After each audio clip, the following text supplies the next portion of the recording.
Hello and welcome dear student, मैं Manish Sharma math के इस वीडियो में आपका स्वागत करता हूं। तो जैसा कि बच्चों मैंने आपको लास्ट लेक्चर में बताया था कि भी हमारा जो आज का टॉपिक होगा वो क्या होगा, बाइनरी ऑपरेशन यानी द्विआधारी संक्रिया।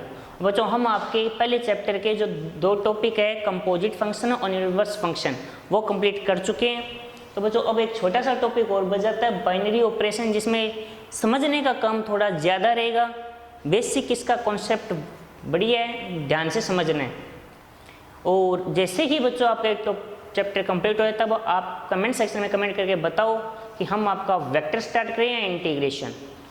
यदि आप चाहते हो वेक्टर स्टार्ट करें तो वेक्टर कर देंगे, इंटीग्रेशन करोगे तो इंटीग्रेशन, ठीक है।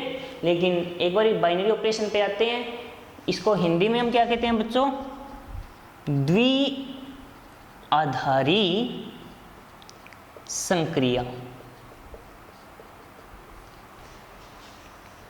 तो द्विआधारी संक्रिया क्या होती है वो समझिए। देखो बच्चों मैं आपको कुछ जो चीज बता रहा हूँ एक बार उसको एग्जांपल्स के थ्रू इसको समझो एक बार। मान लीजिए बच्चों, देखो जैसे आपको एक नेचुरल नंबर का हमने कोई सेट ले लिया, ठीक है। इससे मैंने दो डिफरेंट एलिमेंट ले लिए x और y, ठीक है। मैंने क्या लिया? x और y दो डिफरेंट एलिमेंट ले लिए। तो बच्चों देखो मैं क्या करता हूँ, जैसे x और y को आपस में मैं रिलेटेड करना हो, यानी मुझे क्या करना है कि x और y को लेकर एक नया नंबर जनरेट करना है। तो इसको मैं कैसे कैसे लिख सकता हूँ? एग्जाम्पल के लिए सिर्फ समझना आपको कि भाई इसको मैं x प्लस वाई लूँगा तो कोई नया नंबर आएगा, x minus y, x dot y, x divide by y. लेकिन क्या ये इतना ही पॉसिबल है? और क्या वैल्यूज संभव नहीं है? और भी बहुत है। और जैसे मैं लिखता हूँ, जैसे देखो x की पावर y बना दो, y की पावर x बना दो, x into y divide by 2 बना दो, x प्लस वाई का होल स्क्वायर बना दूं, या x माइनस वाई का होल स्क्वायर बना दूं, या इसके अलावा बहुत, जैसे 2 की पावर x वाई, कुछ ऐसा। हम एक बार क्या करते हैं, इतने को सोल्व करते हैं। इसका बच्चों एक चीज़ तो समझ आ गई होगी मुझे, यदि दो नंबर्स को मुझे रिलेटेड करके नया, फिर दो नंबर्स को मुझे एक साथ लेकर कोई नया नंबर जनरेट करना हो तो उनको मैं किसी भी तरीके से ऑपरेट कर सकता हूँ ना, अलग अलग rule, plus minus multiply, power में क्यूब वगैरह कुछ भी। तो एक बार इनको समझो, या e की पावर एक्स वाई कर दो, या e की पावर एक्स वाई, तो वो सब है। लेकिन एक बार इतने से समझो। अब एग्जांपल के लिए मान लो x की वैल्यू 1 है, y की वैल्यू 2 है, तो 1 प्लस 2 कितना होगा? 3। 1 माइनस 2 माइनस 1, 1 डॉट 2 2 आ जाएगा। 1 डिवाइड बाई 2, 1 का स्क्वायर 1, 2 की पावर 1 2, 1 इंटू 2, सॉरी यहाँ पे एक बार 3 करो तो आ जाएगा 2/3। 1 प्लस 2 का होल स्क्वायर, सॉरी तो 3 का स्क्वायर 9, 1 माइनस 2 माइनस 1 का स्क्वायर 1, 2 की पावर 2 इक्वल टू 4, ठीक है। अब आप इस पे फोकस करो, ये नेचुरल नंबर में आ रहा है, ये नोट नहीं आ रहा, ये आ रहा है, ये नहीं आ रहा। नेचुरल नंबर है, नेचुरल नंबर है, नेचुरल नंबर नहीं है, नेचुरल नंबर है, नेचुरल नंबर है और नेचुरल नंबर है, ठीक है। अब इस पे थोड़ा सा फोकस कीजिए आप। ये देखो हमने क्या किया, नेचुरल नंबर एक पहले सेट ले लिया, उसके कोई भी दो डिफरेंट टाइप ऑफ एलिमेंट चुने। भाई एक दो तो इसलिए लिए भी आपको एक बार एग्जांपल समझ आ जाए। कैलकुलेशन के लिए आप कोई भी दो अलग अलग नंबर चुन लो। आप जब हमने इनको अलग अलग तरीके से ऑपरेट किया, आप देखो यहाँ पे भी 1 2 3 4 5 6 7 8 9 10, मैंने इनको 10 मेथड से अलग अलग तरीके से ऑपरेट किए। लेकिन जो वैल्यूज आ रही है मेरे पास वो देखिए आप, कुछ वैल्यूज ऐसी हैं जो नेचुरल नंबर के अंदर बिलोंग करती है और कुछ वैल्यू ऐसी है जो नेचुरल नंबर के अंदर बिलोंग नहीं करती। तो डेफिनेशन क्या कहती है कि मान लीजिए एस आपके पास कोई सेट है, तो कोई स्टार ऑपरेशन, स्टार बच्चों के स्टार का मतलब कोई संक्रिया है, स्टार यानी कोई संक्रिया को दर्शा रहा है। अब वो संक्रिया प्लस हो सकती है, माइनस, ये कुछ भी। जैसे किसी सवाल में तो एक्स स्टार वाई का मतलब ये होगा, किसी में एक्स स्टार वाई का मतलब, जैसे सभी जगह करिए मैं यही लिखूं एक्स स्टार वाई,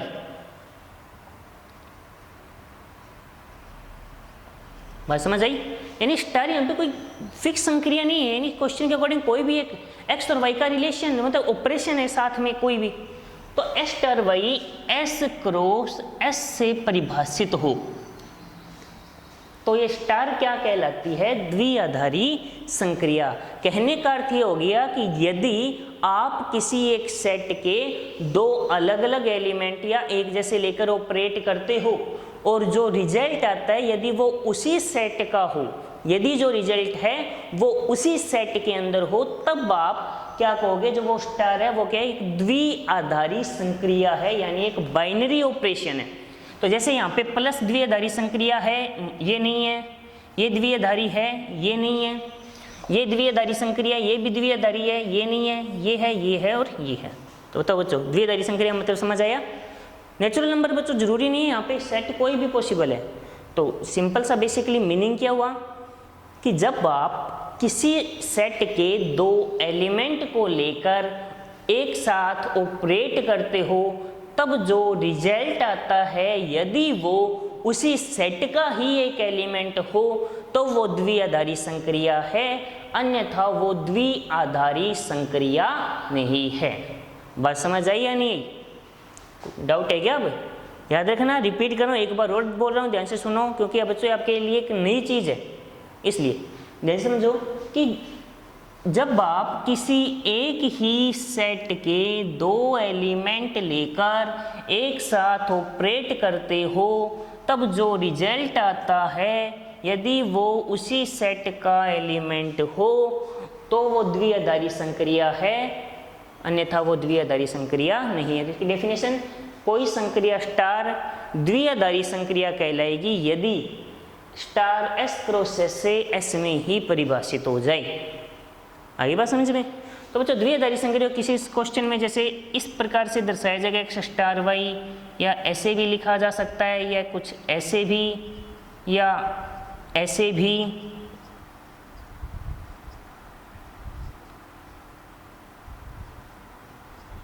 तो इनको मतलब कोई साइंस नहीं है, बस ऑपरेट किया साथ में कोई भी रूल के थ्रू, बस एक रूल है जिसे हम दो चीज़ों को जोड़ते हैं, बस रिजल्ट देखना है। इतनी बात समझ आ गई बच्चों? भी द्विआधारी संक्रिया क्या होती है, मेरा काम आज यही था लेक्चर का उद्देश्य भी आपको द्विआधारी संक्रिया से परिचय करवा दूं आपका कि द्विआधारी संक्रिया क्या होती है। इतनी बात समझ आ गई? अब जैसे चेक करते हैं, भी हम कुछ एग्जाम्पल लेकर चेक करते हैं भी वो द्विआधारी संक्रिया है या नहीं। पहले ये समझना है आपको, द्विआधारी संक्रिया जो वर्ड है, ये कंसेप्ट क्या है वो क्लियर होना बच्चों ज़्यादा जरूरी है। एक बार ये कंसेप्ट क्लियर हो गया तो फिर इसके आगे की जो भी प्रॉपर्टीज या प्रोसेस है वो एकदम समझ आ जाएगी। लेकिन द्विआधारी जो वर्ड है ये कैसे क्या है उस पर फोकस करो एक बार। हम जैसे कुछ क्वेश्चन लेते हैं छोटे छोटे डिफरेंट टाइप ऑफ, और ये देखते हैं कि क्या वो द्विआधारी संक्रिया बनेगी। जैसे देखो, इफ बच्चों x बिलोंग टू R, तो अगर मैं ये कह दूं x स्टार जो y है इसका मतलब x डिवाइड बाई y है, where x is y is not equal to अगर 0, तो क्या ये द्विआधारी संक्रिया है? तो बच्चों अब द्विआधारी संक्रिया है, क्योंकि आप जानते हो रियल नंबर क्या होता है, पॉइंटर में कोई भी वैल्यू वो सारी रियल होती है। जब आप इनका दो रियल नंबर लेकर डिवाइड करोगे तो आंसर क्या आएगा? रियल नंबर ही आएगा। जैसे एग्जाम्पल के लिए आप कहते हो 1.1 डिवाइड बाई -5, तो रिजल्ट चाहे कुछ भी आए लेकिन आएगा कोई ना कोई रियल वैल्यू। भाई 0 क्यों नहीं लिया? तो 0 होते ही इन्फिनिटी हो जाता। तो बच्चों जो संक्रिया है वो आपकी सेट पे डिपेंड करती है, सीधा नहीं। आप सीधा मत देखना, अभी पीछे वाला सवाल किया तो x अपॉन वाई, जो पीछे एग्जाम्पल लिया उसमें x अपॉन वाई द्विआधारी संक्रिया को नहीं बता रहा था, लेकिन यहाँ पे तो है, वो सेट पे डिपेंड है। तो x अपॉन वाई द्विआधारी संक्रिया रियल नंबर के लिए होगा, प्रीमेय संख्याओं के लिए होगा, लेकिन नेचुरल नंबर और z पूर्णांकों के लिए पॉसिबल नहीं है।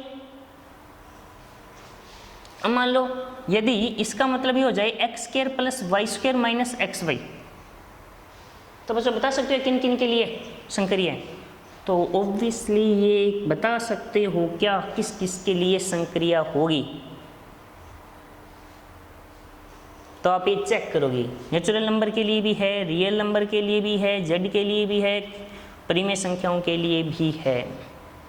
नेचुरल नंबर के लिए होगी क्योंकि x square plus y square is always greater than minus x y. Because of आपको बता देता हूँ, यदि मान लीजिए x माइनस वाई 0 के इक्वल है तो ये क्या होगा? तो x square plus y square equal हो सकता है 2xy के नेचुरल नंबर के अंदर इन ओनली वन कंडीशन, जब x और y इक्वल हो, अदरवाइज ये ग्रेटर है। ये बस समझ में, कोई डाउट है तो बच्चों आप पूछ लेना, बाकी इसको करके देखोगे। ठीक है, इस तरीके से बच्चों सबसे पहला उद्देश्य आपका क्या रहेगा, यही चेक करना कि द्विआधारी संक्रिया क्या होती है, दिया गया फलन द्विआधारी संक्रिया है या नहीं। इसके बाद इसकी प्रॉपर्टीज आती है बच्चों, और जो हम नेक्स्ट लेक्चर में डिस्कस करेंगे। ठीक है, तब तक बच्चों आप इसको समझो आराम से, एग्जाम्पल करके देखो कि भाई सिर्फ चेक करो द्विआधारी संक्रिया है या नहीं है। द्विआधारी संक्रिया है या नहीं है इतना समझ आ जाता है, तो नेक्स्ट लेक्चर में हम इसकी जो प्रॉपर्टीज़ हैं, वो इससे रिलेटेड क्वेश्चन है, जितनी भी बातें हैं वो नेक्स्ट लेक्चर में डिस्कस करेंगे। तब तक के लिए बच्चों टेक केयर, धन्यवाद।